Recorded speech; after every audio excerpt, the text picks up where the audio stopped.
Yo estaba buscando una perra de pelea. O sea, yo pillé era un cruce de American Stanford con Bull Terrier. O sea, eso es en plan, esto va a ser una puta máquina de matar para los tiempos que viene. La voy a adiestrar para atacar a negros y vamos, entre ella y yo vamos a limpiar Colmenar Viejo, que es donde vivía.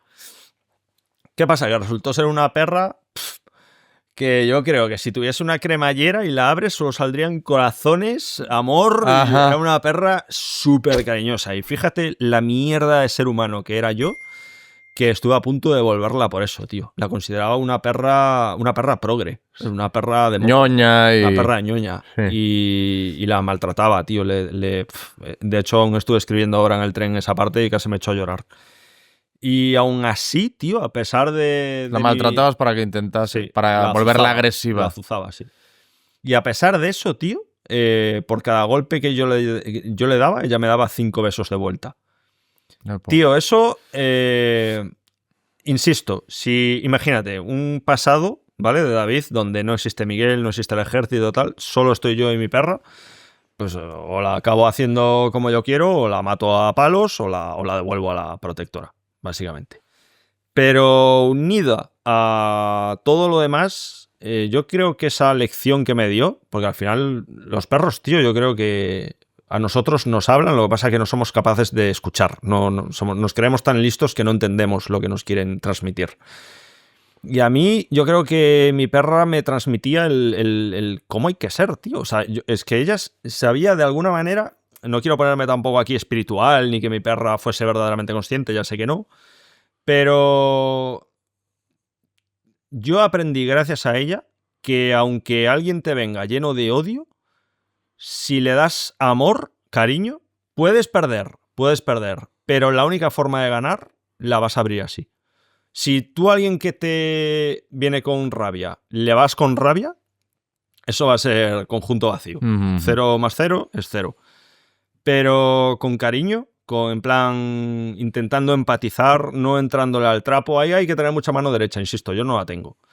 Hay gente en la asociación que sí, y intento aprender de ellos todos los días. Pero esa lección, la primera que me dio esa lección fue mi perra. Y hubo una vez, de hecho, que le estaba pegando una paliza de muerte. Ay, joder, ahí, sí. No me digas, sí. Se lo enseñé hace poco a una amiga el relato y se echó a llorar. Ostras, que... Y ahí me quebré yo. En plan, o sea, la miré a los ojos y era una mirada de terror absoluto, mirándome en plan...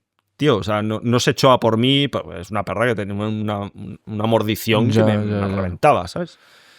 Y ahí fue la primera vez que me hablé con una voz distinta, ¿sabes? De hecho, me sonó raro, que me pregunté qué cojones estoy haciendo. ¿Qué cojones Además fue así, ¿qué cojones estás haciendo? Lo pensé y lo dije, luego lo verbalicé. Dije, ¿qué cojones estoy haciendo?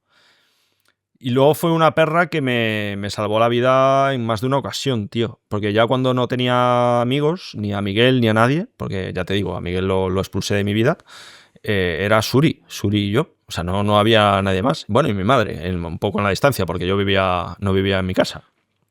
Y hubo un momento que esto es lo más duro de contar en las charlas, nunca me voy a acostumbrar. Antes te hablé de la pistola. Sí. Yo me hablé y iba, bueno, un día que estaba borrachísimo, porque claro, para no empezar a pensar con esto de traición y tal, dije, bueno, pues a beber. Y claro, tú crees que solucionas un problema con el alcohol y el alcohol siempre lo empeora todo. Sea el problema que tengas por el que empiezas a beber, el alcohol lo va a empeorar. Al principio, igual crees que no, pero a la larga vas a tener el problema que tenías antes y el problema del alcohol. O sea, es como por partida doble, ¿no? Y bueno, la mente, aparte de lo que tú sientes, de estar solo, del vacío, o sea, la soledad se sabe que mata más que el tabaco, la soledad no elegida, estamos hablando. La mente de por sí inicia también un proceso de degradación. Empiezas con ansiedad, empiezas con insomnio, empiezas con ataques de pánico. Yo desarrollé distintas fobias muy locas, que era mi mente diciéndome, David, tío, busca ayuda, porque la necesitas. ¿Qué pasa? Que yo eso de buscar ayuda, el ego, otra vez, yo no pido ayuda, yo soy un espartano, yo soy un soldado, yo me lo masco y me lo como todo. Ir al terapeuta además los terapeutas son todos freudianos, Freud era judío, eso es una herramienta del sistema, el auténtico hombre... bueno, además este discurso está en boga hoy día, del hombre de valor y todas estas payasadas.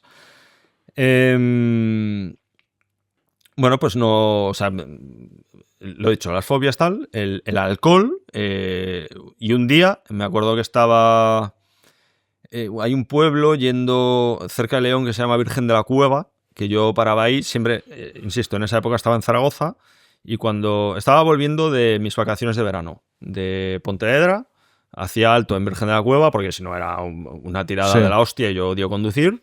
Hacía alto en Virgen de la Cueva y seguía el día siguiente. Y ese día pues me dio un bajón brutal, empecé a beber, me pillé un ciego de la hostia yo solo. O sea, cuando te pillas ciegos estando solo en casa ya sabes que tienes un problemón.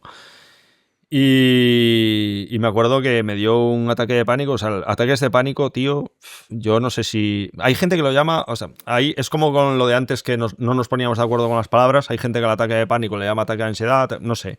Sí. No es igual que el ataque de ansiedad. El ataque de pánico es... Yo lo describo como una sensación de... No sé, tío, sientes que mueres, tío. De vacío, una desesperación atroz. O sea, atroz es la palabra, brutal. Y es como que la mente en ese momento se pone en plan hija de puta, aún por encima, y es como que te autoconvences de que eso que estás sintiendo en ese momento, que es insoportable, lo vas a sentir ya siempre. O sea, tu vida va a ser esto ahora. Bienvenido. A ver cuánto aguantas. Es como que así, ¿sabes? Ajá. Y me acuerdo que estaba pedísimo, me desperté con el ataque llorando, o sea, imagínate el percal, ¿vale? Ya ahí llevaba 3 años solo, pero solo totalmente, resistiendo. Y saqué la pipa y dije a tomar por culo. ¿Qué pasa? Que estaba Suri conmigo en la cama y yo estoy convencido de que me salvó la puta vida, tío. Siempre lo digo así. Y ella lo único que vio es que cogía una cosa negra. Claro, ya no sabe lo que es una pistola. Y cogía una cosa negra y me la metía en la boca. Y ella dijo, comida. O sea, entonces se levantó. Claro, mi perra es que molaba mucho porque tenía una cara de bueniña de la hostia, pero tenía la cabeza gigante, ¿sabes? Yeah. Me puso la cabeza aquí. Y imagínate un perro muy nervioso, o sea, visualízalo. Así, relamiéndose todo el rato, echando que le caía el moco, la baba. Era como diciendo, por favor, dame un poquito de eso. Entonces, tío, fue una situación tan what the fuck, ¿sabes? De a punto de volarme la cabeza. Mi perra aquí diciéndome, por favor, dame un poco de... Que me hizo reír, tío. Hizo una carcajada de risa. ¿Qué pasa cuando nos reímos? Que aunque sea en un caso de estos, tú sabes esta mierda de las endorfinas, ¿no? Sí. Joder, pues ese miligramo, tío, de endorfina, de la risa que me hizo tal, fue como, tío, que algo en lo que no había caído, que estuve a punto de liar la parda, ¿no? Aparte de volarme la cabeza. Que fue que, tío, se me vuelve la cabeza, ¿qué coño va a ser de Suri? Pues estamos aquí solos. Y fue ese rollo que dije, bueno, venga, cuando llegue al cuartel me vuelo la cabeza. Y dejé la pistola encima de la cama.